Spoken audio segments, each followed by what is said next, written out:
Bapak Ibu saudara-saudari yang terkasih, pada hari ini saya ingin memulai suatu cara atau tampilan baru berkaitan dengan renungan harian kita yang sudah lama tidak pernah saya upload. Pada hari ini, hari Jumat 15 Maret 2024, hari biasa Pekan Prapaskah keempat. Bacaan-bacaan yang disajikan kepada kita itu ada dua, dari kitab kebijaksanaan dan juga dari Injil Yohanes. Tapi pada hari ini saya ingin mengajak kita bersama merenungkan bacaan dari kitab kebijaksanaan bab 2 ayat 1a dilanjutkan ayat 12 sampai 22. Jadi saya ingin mengajak kita bersama untuk merenungkan kitab kebijaksanaan bab 2 ayat 1a dilanjutkan ayat 12 sampai ayat 22. Secara khusus, saya ingin mengajak kita merenungkan di kebijaksanaan bab 2 ayat 12. Ayat ini menjadi satu yang sangat menarik. Mengapa ini menjadi sesuatu yang menarik? Mari kita lihat bersama apa yang dikatakan di dalam kitab kebijaksanaan bab 2 ayat 12. Nah, kita lihat bersama di sini. Ayat 12, di sana dikatakan, marilah kita menghadang orang yang baik, sebab bagi kita ia menjadi gangguan serta menentang pekerjaan kita. Pelanggaran-pelanggaran hukum dituduhkannya kepada kita, dan kepada kita dipersalahkan dosa-dosa terhadap pendidikan kita. Nah, menariknya ada di sini, Bapak Ibu saudara-saudari yang terkasih, bahwa dalam kitab kebijaksanaan bab 2 ini ada dua kelompok orang yang ditampilkan di sana. Yang pertama ada orang baik dan juga orang fasik.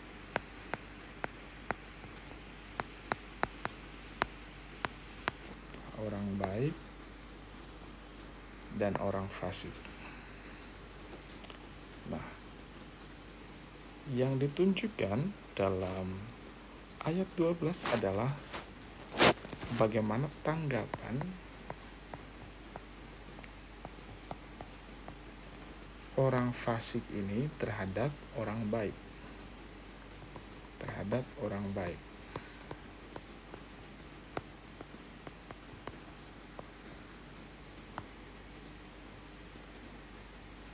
Bagi orang fasik, orang baik itu yang pertama adalah gangguan.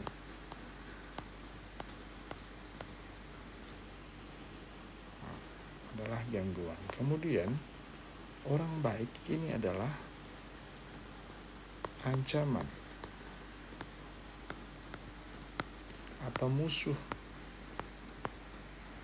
yang harus dimusnahkan.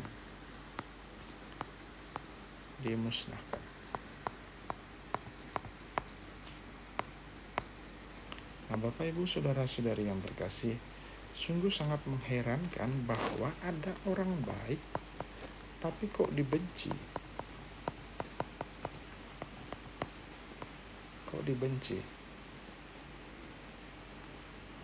Ini jelas menunjukkan bahwa menjadi orang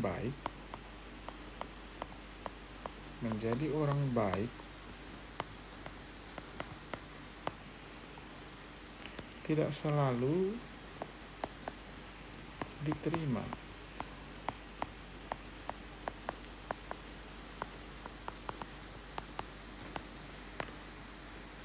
oleh orang sekitar.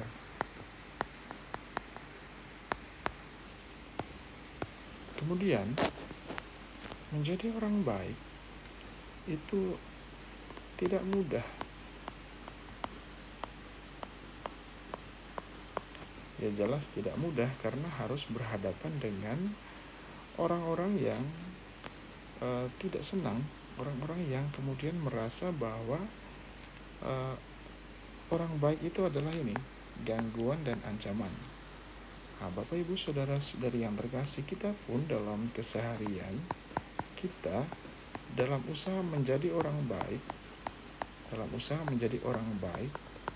itu banyak mengalami tantangan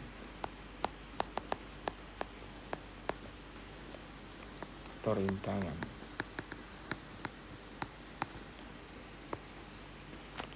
Nah, ketika kita mengalami banyak tantangan dan rintangan, lebih-lebih komentar-komentar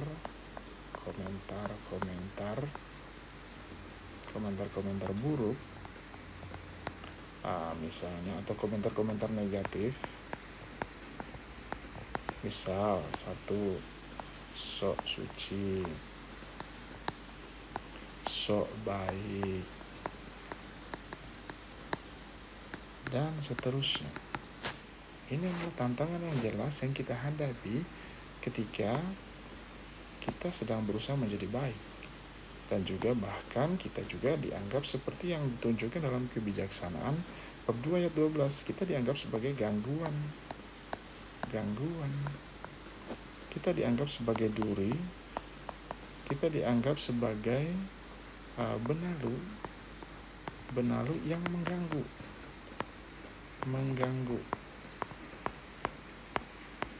Nah, sehingga kalau kita ini duri, kalau kita ini benalu, pasti orang berpikir bagaimana caranya untuk memusnahkannya.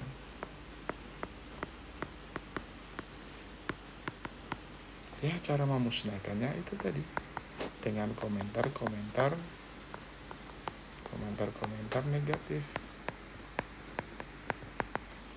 Kalau kita tidak hati-hati, maka kita akan berhenti.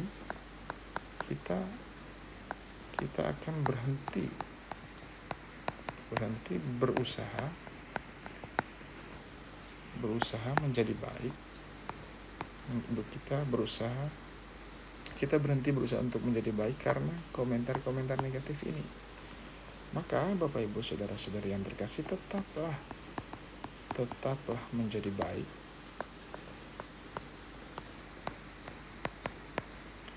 Walaupun kerap kali usaha kita menjadi baik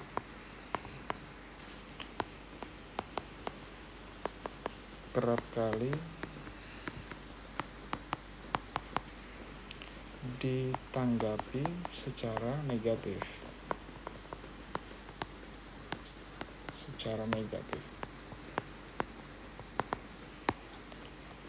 Jangan berhenti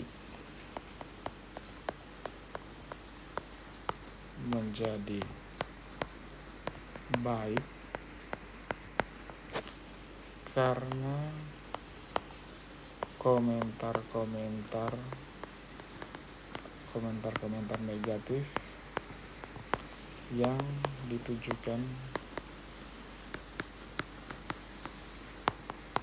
pada kita.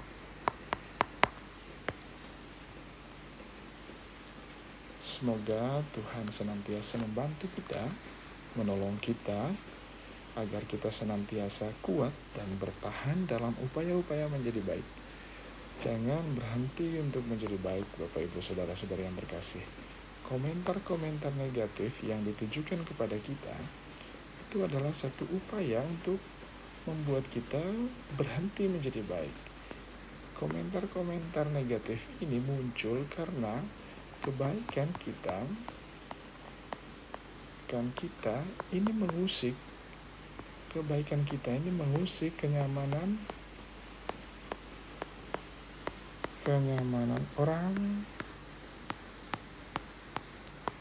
orang yang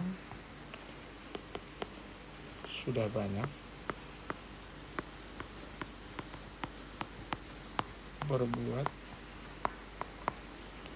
kefasikan, kesalahan. Jangan berhenti.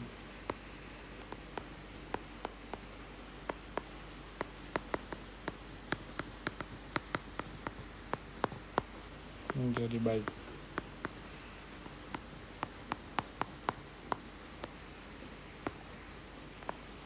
Tuhan memberkati.